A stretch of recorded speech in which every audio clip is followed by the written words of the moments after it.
कथित इंडी गठबंधन की हकीकत अब क्रमशः उजागर होती चली जा रही है। पहले मायावती जी ने उत्तर प्रदेश में साफ कर दिया वो गठबंधन के साथ नहीं है। फिर पंजाब में केजरीवाल जी ने अलग लड़ने की घोषणा कर दी। अब पश्चिम बंगाल में ममता बनर्जी जी ने अलग लड़ने की घोषणा कर दी।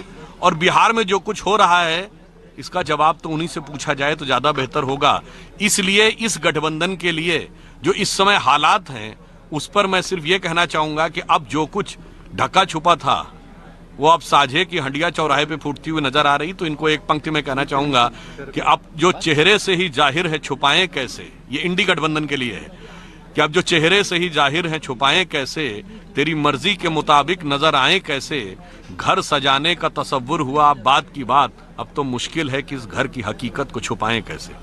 सर, एक लोकसभा चुनाव को लेकर देखिए, लोकसभा चुनाव की दृष्टि से आज हम लोग यहाँ पर मीडिया कार्यशाला के लिए एकत्र हुए थे।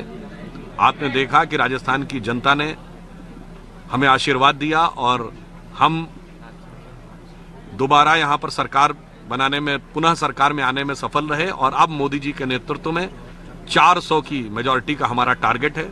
और यहाँ आकर मुझे और सुख का अनुभव हो रहा है। मैं विधानसभा चुनाव के बाद आया, क्योंकि अब तो 5 साल के बाद राज भी आ गया और 500 साल के बाद भगवान राम भी आ गए।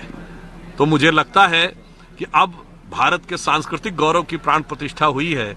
अमृतकाल में भारत उन नई ऊंचाइयों की तरफ मोदी जी के नेतृत्व में आगे बढ़ रहा है। तो राजस्थान की धरती से हैट्रिक लगेगी। किस चीज की हैट्रिक? अमृत महोत्सव बना के लगेगी। आप कहेंगे अमृत महोत्सव मतलब 75, 25, 25, 25।